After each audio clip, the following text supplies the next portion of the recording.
मित्रों नमस्कार। मैं प्रोफेसर ब्रजकिशोर शर्मा। मैं अपना ये वीडियो आरंभ करूं उसके पहले सभी दर्शकों व्यूअर्स से ये आग्रह करूंगा कि यदि उन्होंने अभी तक मेरा चैनल सब्सक्राइब नहीं किया हो तो कृपया सब्सक्राइब करें, और आपको पसंद आए तो और लोगों को भी इसे सब्सक्राइब करने के लिए प्रेरित करें, ताकि मैं अधिक उत्साह के साथ अपने इस कार्य को जारी रख सकूं। आज मेरे इस वीडियो का टॉपिक है स्वतंत्र भारत में रजवाड़ों की अप्रासंगिकता एवं ट्रावनकोर रियासत का भारत में विलय। इसके पहले मैंने एक वीडियो बनाया था इसी विषय पर, जिसका टॉपिक था कि ये क्यों ज़रूरी हो गया था कि देसी रियासतों ने विलय के प्रस्ताव को बड़े आसानी से स्वीकार कर लिया। तो कुछ जो इश्यूज़ थे देशी रियासतों के, वे उस पहले वाले वीडियो में मैंने उन पर काफ़ी डिस्कशन किया था। और ये एक ऐसा विषय है देशी रियासतों के विलय का, ये एक बहुत ही बड़ा वितान है इसको समराइज करना भी बड़ा कठिन है, क्योंकि जिस तरह से 563 रियासतों को जब अलग किया गया और जो ब्रिटिश पैरामाउंसी के अंतर्गत ब्रिटिश साम्राज्य का अंग बन चुके थे, किंतु आज़ादी के बाद what happened to British paramountcy, whether it was transferred to the newly appointed government of India और the British states were let loose to take their own decision. और ऐसा हुआ भी, क्योंकि मूल भावना यही बताई गई कि ये जो देशी रियासतें हैं आइदर पाकिस्तान और हिंदुस्तान किसी भी देश में मिल सकते हैं, और नहीं तो स्वतंत्र भी रह सकते हैं। तो ये जो एक बात छोड़ी गई, इससे लगा कि यूँ तो मैंने अपने पिछले वीडियो में बात स्पष्ट की है कि इनमें वह जीवन तत्व ही नहीं रह गया था कि वे आज़ादी के बाद इंडिपेंडेंटली सर्वाइव कर सकते। तो आज पुनः मैं जो बात करूँगा, सबसे पहले ये बताऊँगा कि स्वतंत्र भारत के लिए ये रजवाड़े अप्रासंगिक क्यों हो गए थे और किस तरह से ये सारी प्रक्रिया चली। क्योंकि विलय के प्रस्ताव को अधिकांश रियासतों ने सीधे सीधे स्वीकार कर लिया, लेकिन कुछ रियासतों ने कष्ट दिए, तो उन सब पे हम बातचीत करना चाहेंगे। तो रजवाड़ों के शासकों की विलासिता के बारे में जो बातचीत है, यूँ तो बहुत जगह से आपको मिलेगी, लेकिन जब मैं एमए का विद्यार्थी था 1976 में, उस समय एक पुस्तक बहुत चर्चित हुई थी, Freedom at Midnight. Freedom at Midnight में इन राजे महाराजाओं की विलासिता, उनकी जो है बुराइयां, उनकी चारित्रिक दुर्बलताएं, उन सब को बड़े विस्तृत रूप में उजागर किया गया था। तो जो रजवाड़ों के शासकों की विलासिता, फिजूल खर्ची, दिखावा, अय्यासी मानवता को लज्जित करती थी। तो वास्तविकता ये थी कि अंग्रेजी राज के दौरान इन शासकों को दुनिया की सारी बुराइयों और सारी जितनी भी कुटेव हो सकती थी उनके प्रति ये बहुत ही लालायत थे। वे इनमें जानबूझ के विकसित भी की गई, और अक्सर विदेश यात्राओं पर रहते थे। विदेश यात्राओं में खास तौर पर यूरोप की सड़कों पर जो फूहड़ प्रदर्शन इन शासकों के देखने को मिलते थे, उससे यूरोप में भी कोई बहुत अच्छी इमेज हिंदुस्तान के इन रजवाड़ों की नहीं जाती थी।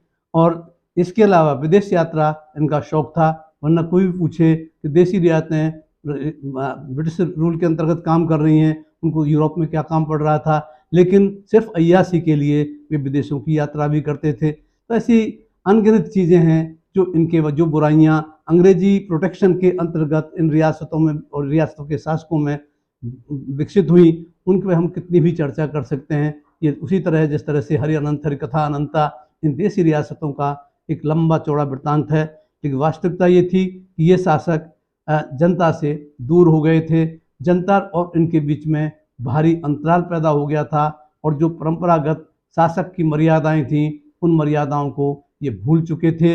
अब तो इनका जो खास शौक रह गया था जंगली जानवरों और पक्षियों का शिकार करना, जिसको हम आज एनवायरनमेंट की सुरक्षा के लिए उनको बचाने की बात करते हैं।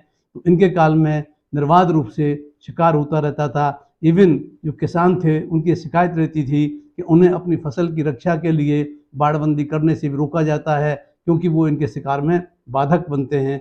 अनेक रिजर्व फॉरेस्ट उन्होंने रखे गए थे, जिन रिजर्व फॉरेस्ट में यही शिकार कर सकते थे। यदि जंगली जानवर किसानों के खेत में नुकसान करता था, किसान को यह अनुमति नहीं थी कि वो जंगली जानवर को मार सके। इनमें खास तौर पर जो शासकों में दुर्बलताएं थी उसका कारण था, एक तो इनमें शराबनोशी बहुत बढ़ गई थी, नशाखोरी बहुत बढ़ गई थी, महिलाओं के साथ जो है संसर्ग में इनका समय बीतता था, नृत्यांगनाओं के बीच में इनका समय बीतता था और तमाशे और दूसरे नचैये भांड इनके बीच में ये अपना समय बिताते थे।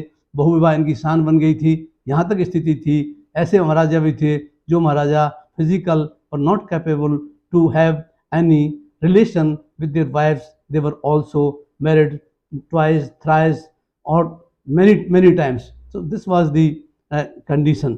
तो जनता से दूर होने के कारण ये हुआ कि एक चीज़ ये थी कि भाई एक तो इनको ये रहा, दूसरा ये हुआ जो प्रशासन था वे या तो अंग्रेज अधिकारी रहता था, कोई अंग्रेज अधिकारी नहीं है तो अंग्रेजी भारत से ही ट्रेंड अधिकारी जो दीवान या प्रधानमंत्री का पद देखता था वही शासन का संचालन करता था। तो इनका शासन संचालन का कोई अनुभव नहीं था। तो ऐसी स्थिति में और अधिक इस पर अपना समय न देकर मुख्य मुद्दे पर आता हूँ कि जो इसी का एक कारण था कि ये इनको इतना बेकार कर दिया गया था अंग्रेज़ों के द्वारा। जब अंग्रेज़ों की सत्ता जाने लगी और स्वतंत्र भारत में डेमोक्रेटिक इंस्टीट्यूशंस को तो विकसित हो ही रहे थे, किंतु देशी रियासतों में उन इंस्टीट्यूशंस का अभाव था। तो उस समय ये लगने लगा कि एक बहुत बड़ा इम्बैलेंस, एक बहुत बड़ा मतलब एक तरफ तो ब्रिटिश इंडिया जहाँ पे डेमोक्रेटिक इंस्टीट्यूशंस काफ़ी विकसित हैं, दूसरी तरफ देशी रियासतें या नाम मात्र की भी डेमोक्रेटिक इंस्टीट्यूशंस नहीं थी। तो ऐसी स्थिति में जब देश स्वतंत्र हुआ तो लगा जो डिस्पैरिटी है between the areas of British India and princely states, it can create gulf in the development of this country. तो इनको ये अप्रासंगिक हो गए थे। इसी का परिणाम था जब विलय का प्रस्ताव आया तो संयुक्त रूप से ये शासक उस विलय के प्रस्ताव का प्रतिरोध नहीं कर पाए, न चाहते हुए भी स्वेच्छा से किसी भी शासक ने, छोटे से छोटा और बड़े से बड़ा, किसी ने भी सहमति जो है स्वेच्छा से नहीं दी। उन्होंने जो उनके ऊपर कई तरह के प्रेशर्स थे, मॉरल डाउन्स तो उनके थे ही थे। तो मॉरल डाउन्स में जो है आदमी कितना जिनका साहस बिल्कुल ख़त्म हो चुका था तो वे सीधे सीधे सिग्नेचर करने के लिए तैयार हो गए, क्योंकि अभी भी वे सहमत इसलिए नहीं हो रहे थे, वे मानते थे कि उनकी जो उत्पत्ति है वो तो दैवीय आधार पर हुई है, ये तो ईश्वर के अवतार हैं, वो कैसे हटाए जा सकते हैं। तो जो रजवाड़ों की एक लंबी दास्तां है जिसे बयान करते करते बहुत समय निकलेगा। तो विलय पत्र पर जो हस्ताक्षर जब किए गए तो इसको एक जो उस समय का ये जो फ्रीडम एट मिडनाइट का लेखक है उसने कहा कि ये क्रूर दुर्घटना थी, it was a cruel tragedy. वो क्रूअल ट्रेजेडी इसलिए कहा कि जहां वो निर्बाध रूप से शासन के सारे सुख भोग रहे थे उनको उनसे वंचित किया जा रहा था। और एक मध्य भारत का उसने कुछ छोटा सा बयान मैंने वहाँ से नोट किया उनके यहाँ से, उन्होंने बताया कि स्थिति ये थी कि मध्य भारत का एक शासक, ये प्रिंसली स्टेट का शासक सिग्नेचर करने के कुछ सेकंड्स में ही हृदयघात से दम तोड़ चुका था।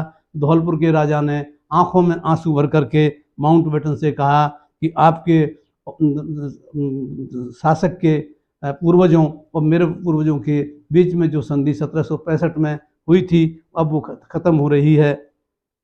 इस तरह से गायकवाड़ बड़ौदा का जो नरेश है वो बीपी मेनन की बाहों में जा कर के रोने लगा, एक बच्चे की तरह रोने लगा, क्योंकि जब राज छूट रहा था। इस तरह से अनेक उदाहरण उन्होंने दिए हैं कि किस तरह से ये देशी रियासतें अपने बड़े मतलब एक असहमति के साथ ही सहमति प्रदान की। तो ये जो 15 अगस्त के आसपास जब जो नज़दीक आने लगा समय, तो सरदार पटेल ने और कांग्रेस ने, जो स्थानीय कांग्रेस या स्टेट पीपल्स कॉन्फ्रेंस संगठन थे, उनको ये अनुमति दे दी कि वे अपने शहरों में, गलियों में, सड़कों पर राजा के खिलाफ प्रदर्शन करें और उसे विलय पत्र पर साइन करने के लिए मजबूर करें। यहाँ तक स्थिति का बयान उस समय के लेखकों ने किया है कि उड़ीसा के महाराजा के महल को भीड़ ने घेर लिया और भीड़ ने उसे अल्टीमेटम दे दिया कि जब तक वो सिग्नेचर नहीं करेगा विलय पत्र पर तब तक वो महल को नहीं छोड़ेंगे। मैंने अपने एक बार एक पत्र में भी लिखा था कि सरदार वल्लभ भाई पटेल लौह पुरुष, उन्होंने बड़ी मुस्तैदी के साथ इस सारे कार्य को अंजाम दिया। कांग्रेस में जो प्रोग्रेसिव एलिमेंट था, खासतौर पर सोशलिस्ट तबके के लोग, वो इसको समर्थन विलय के लिए समर्थन तेजी से कर रहे थे, लेकिन उसके उपरांत भी कई समस्याएं वहाँ मौजूद थीं। तो और उन स्थितियों में तो मैंने यही कहा कि फिर भी इनको जैसे भी तैसे मैं बहला फुसला कर या जैसे भी सहमत दबाव दे करके जिस तरह से वो कर सकते थे उन सबको तैयार किया। और उस तैयार करने से मैंने ये कहा कि ये तो फ़ायदा देसी रियासतों का ही था, वरना जिस तरह से उस समय जनाक्रोश था, उस जनाक्रोश को देखते हुए साफ लग रहा था कि जैसे रूस और फ्रांस जैसी क्रांतियाँ इस देश में कई हो सकती थी यदि ये शासक विलय पत्र पर साइन नहीं करते। तो यूँ करके कई अर्थों में देखा जाए तो इन देसी रियासतों के आने वाली पीढ़ियों के लिए सरदार पटेल ने एक अच्छी व्यवस्था कर दी कि वे अकूत संपत्ति के स्वामी हो गए और अभी जो उनमें चले आ रहे हैं काफ़ी कुछ अपना प्रभाव भी रखते हैं।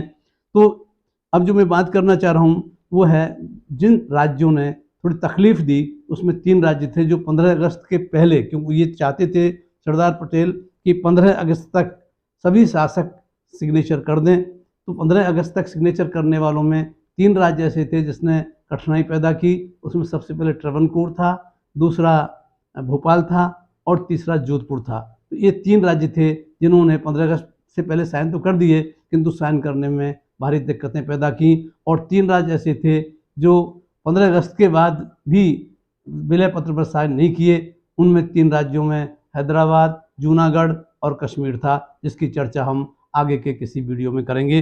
अभी मैं बात करना चाह रहा हूँ ट्रवनकोर की। ट्रवनकोर के बारे में आप जानते हैं कि केरला का एक बहुत बड़ी प्रिंसली स्टेट थी ये, और ये प्रिंसली स्टेट जो है काफ़ी प्रोग्रेसिव भी थी। और ये जो ट्रवनकोर है ये पहला राज्य था जिसने कांग्रेस की के उस अधिकार को चुनौती दी थी जिसके द्वारा अंग्रेजी जो पैरामाउंटसी थी, अंग्रेजी जो सर्वोच्चता थी, उसके उत्तराधिकारी कांग्रेस होगी, इसका इन्होंने विरोध किया। और विरोध इस रूप में किया कि उन्होंने खास साफ तौर पर ये कह दिया कि ट्रवनकोर जो है ये 15 अगस्त 1947 के बाद एक स्वतंत्र देश के रूप में सामने आएगा। ट्रवनकोर निश्चित तौर पर एक प्रगतिशील रियासत थी जिसकी राजधानी बाद में केरला की राजधानी बनी। ये त्रिवेंद्रम जिसे कहते थे, अब जैसे तिरुवनंतपुरम कहते हैं। और इसमें बाद में कोचीन स्टेट को भी मिलाया गया। लेकिन अभी मैं जो बात कर रहा हूँ ट्रवनकोर स्टेट की बात कर रहा हूँ, क्योंकि ट्रवनकोर स्टेट जो था अगर पूरे हिंदुस्तान की सभी रियासतों और इवन ब्रिटिश इंडिया के इलाकों का भी तुलना करें तो सबसे अधिक पढ़ी लिखी जनसंख्या इस ट्रवनकोर स्टेट में थी और वो जागरूक भी थी। यहाँ फलता फूलता समुद्री व्यापार था जिससे यहाँ के शासक की भारी आमदनी थी। और अभी नया नया वहाँ पे एक ये मोनोजाइट के भंडार मिले थे और मोनोजाइट से थोरियम निकालकर एटम अणुशक्ति और अणुबमों का उत्पादन संभव था। तो ये एक नया इसको कहें हम कि था तो sand, it was a kind of mineral. तो ये मिनरल जो मिला इससे उनकी और आशाएं बहुत बलवती हो गई थी। ये वो स्टेट है जहाँ 1937 में ही विश्वविद्यालय भी कायम था और विश्वविद्यालय का नाम था ट्रवनकोर यूनिवर्सिटी, जो बाद में केरला यूनिवर्सिटी के नाम से हो गया। और initially raja was the chancellor and this dewan was the vice chancellor of that university. तो ये एक ऐसे प्रोग्रेसिव राज्य जो कि इंडिपेंडेंटली एक स्टेट के रूप में सर्वाइव कर सकते थे, उनके द्वारा रजिस्ट किया जाना और ख़ास तौर पर भारत के उस अधिकार को चुनौती देना कि जो ब्रिटिश पैरामाउंसी है वो ब्रिटिश पैरामाउंसी जो ट्रांसफ़र होगी वो कांग्रेस को होगी, तो वो इसको नहीं मानने को तैयार थे। तो ट्रवनकोर का दीवान का नाम बहुत प्रसिद्ध है। ये है सर सीपी रामास्वामी अय्यर, जो 16 वर्षों से इस पद पर जमे हुए थे और वो इतने महत्वाकांक्षी व्यक्ति थे कि ये मान लिया गया था कि वास्तविक शासक जो है ट्रवनकोर का वो रामास्वामी अय्यर है और राजा गौड़ है। तो ऐसी स्थिति में दीवान के हौसले बहुत बुलंद थे। दीवान ने फरवरी 1946 में ये स्पष्ट कर दिया था कि अंग्रेज़ों के जाने के बाद ट्रवनकोर पूर्णतः स्वतंत्र हो जाएगा।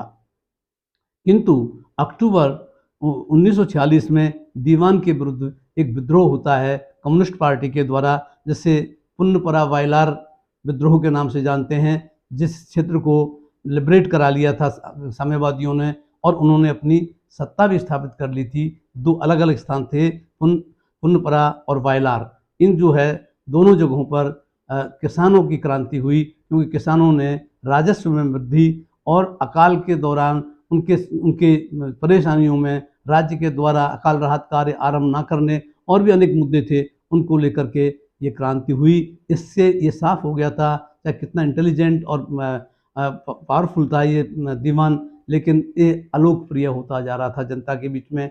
ठीक है, इस साम्यवादी क्रांति अल्पकालिक ही साबित हुई, क्योंकि इसे सैनिक बल पर कुचल दिया गया। इसके बाद मई जून में 1947 में दीवान ने अनेक प्रेस कॉन्फ्रेंसेज की और प्रेस कॉन्फ्रेंसेज करके ट्रवनकोर के निवासियों को इस बात के लिए प्रेरित किया कि वे ट्रवनकोर की आज़ादी के लिए दीवान का समर्थन करें। तो आप देखिए कि जो अलोकप्रियता उसकी हो रही थी, इसका कोई परिणाम नहीं निकला, बल्कि यह जो सार्वजनिक कार्यकर्ता थे उनकी नज़रों में साफ हो गया कि इसके साथ संघर्ष किसी न किसी रूप में होना है। जिस तरह से कम्युनिस्ट वहाँ पावरफुल थे, उस समय कम्युनिस्ट पावरफुल हैं 1946 में बिफोर इंडिपेंडेंस, और उतनी ही मजबूती से कांग्रेस भी वहाँ मौजूद थी। कांग्रेस के साथ साथ वहाँ की जो पीपल्स वो जो है ऑर्गेनाइजेशन था स्टेट पीपल्स कॉन्फ्रेंस का, वह भी काफ़ी मजबूत था। तो ऐसी स्थिति में जो राजनीतिक और सार्वजनिक कार्यकर्ता थे, उन्होंने राज्य के विलय के लिए एक तरह से आंदोलन चलाया, किंतु इस सब के बावजूद भी दीवान पीछे हटने को तैयार नहीं था। और इस स्थिति का लाभ उठाते हुए, क्योंकि सबसे बड़ी अड़चनें और किसी ने नहीं, जिन्ना ने पैदा की, जिन्ना ने भारत के जो रजवाड़े हैं, इन रजवाड़ों को कई तरह से लालच देने का, बहकाने का तरीका अपनाया। तो मोहम्मद अली जिन्ना ने 20 जून 1947 को दीवान को एक तार भेजा, इसको सीपी रामास्वामी अय्यर को, और उन्होंने ट्रवनकोर को स्वतंत्र रखने का जो दावा प्रस्तुत किया दीवान ने, इसका समर्थन किया, इसका स्वागत किया। और यही नहीं, साथ ही साथ उसने ये भी कहा कि जो ही ये स्वतंत्र राज्य होगा तो वो इनके साथ राजनयिक संबंध सबसे पहले कायम करेगा, जो राजनयिक संबंध पाकिस्तान और ट्रवनकोर दोनों को लाभदायक होंगे। तो इससे दीवान जो डिमोरलाइज पहले हो रहा था, किंतु जिन्ना के समर्थन के बाद उसको लगा कि अब वो आगे बढ़ सकता है। तो दीवान ने मद्रास सरकार को सूचित किया कि ट्रवनकोर अपनी आज़ादी के बाद अपनी स्वतंत्र पहचान रखेगा, और इसके लिए उसने कदम आगे बढ़ाना शुरू कर दिया है। उसने आगे कहा कि स्वतंत्र सार्वभौम ट्रवनकोर राज्य भारत में पाकिस्तान सरकार के साथ संधि करने को तैयार है, कि वो दोनों के साथ संधि कर सकता है, विलय नहीं करेगा। 21 जुलाई 1947 को दीवान को वायसराय ने, लॉर्ड माउंटबेटन ने दिल्ली बुलाया। दिल्ली उनकी मीटिंग थी, और दिल्ली पहले पहुँच करके इन्होंने पहले अनेक अंग्रेज अधिकारियों, ऑथोरिटीज़ और पॉलिटिशियंस जो अवेलेबल थे दिल्ली में, उनके साथ मिलकर के लॉबिंग शुरू की, जिसमें उसने ये लालच दिया कि यदि उसे एक स्वतंत्र देश का दर्जा मिल जाएगा तो उसके यहाँ जो मोनोजाइट मिला है, इसके भंडार जो हैं वो अंग्रेज़ों के काम आएंगे, क्योंकि अंतर्राष्ट्रीय राजनीति में जो एटॉमिक एनर्जी और एटॉमिक बॉम्ब्स की जो ताकत बढ़ रही थी, वो एक आकर्षण हो सकता था। तो उसे लेकर के इसने अपनी लॉबिंग का कोशिश की। अंततः 21 जुलाई 1947 को जब दीवान का मुलाकात हुई माउंटबेटन से, तो माउंटबेटन ने उसे पहले तो इसको सुना, तो सुनने में इसने दो ही तीन बातें कही। इसने सबसे ज़्यादा गांधी, नेहरू और कांग्रेस के खिलाफ जहर उगला माउंटबेटन के सामने, और अपना जहर उगलने के बाद उसने साफ तौर पर कर दिया कि वो ये उनके लेवल के ही नहीं है, इनको वो कुछ समझता ही नहीं है। तब भी माउंटबेटन ने उसे सलाह दी, बेहतर है कि वो इंस्ट्रूमेंट ऑफ एक्सेशन विलय पत्र जो है उस पर सिग्नेचर कर दे।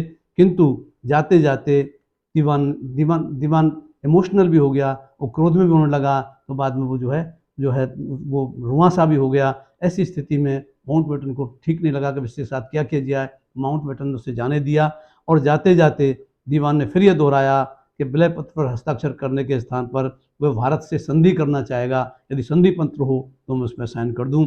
और दीवान वापस लौट आए।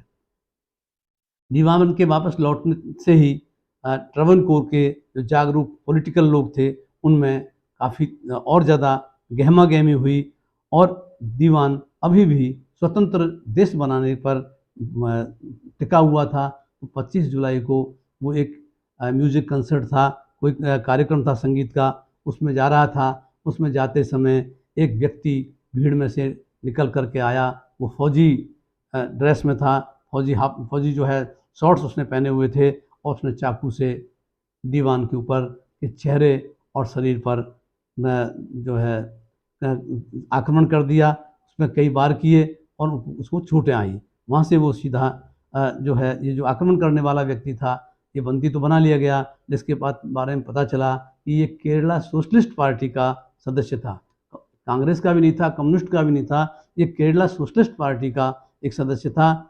और स्टेट पीपल्स जो ऑर्गेनाइजेशन था उसने अपनी गतिविधियां तेज कर दी। इसी बीच दीवान ने अस्पताल में पड़े पड़े अपने महाराजा को समझौते की सलाह दी कि अब किस तरह से ये जो है कॉम्प्रोमाइज़ का ही रास्ता अख्तियार किया जाए।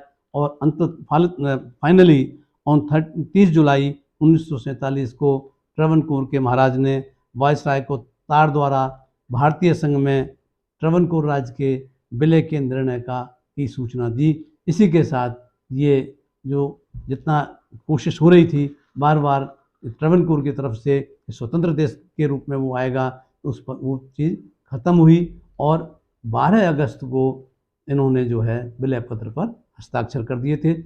अपना जो सहमति है वो तो 30 जुलाई को ही प्रदान कर दी, किंतु जो फिजिकली जो सिग्नेचर हुए वो 12 अगस्त 1947 को हो गए। इस तरह से जो एक शुरुआत हुई कि जो रजिस्ट कर रहे थे, उस रजिस्ट करने वालों में एक प्रमुख था ट्रवनकोर। उस राज्य को विलय के लिए मजबूर होना पड़ा। धन्यवाद, नमस्कार।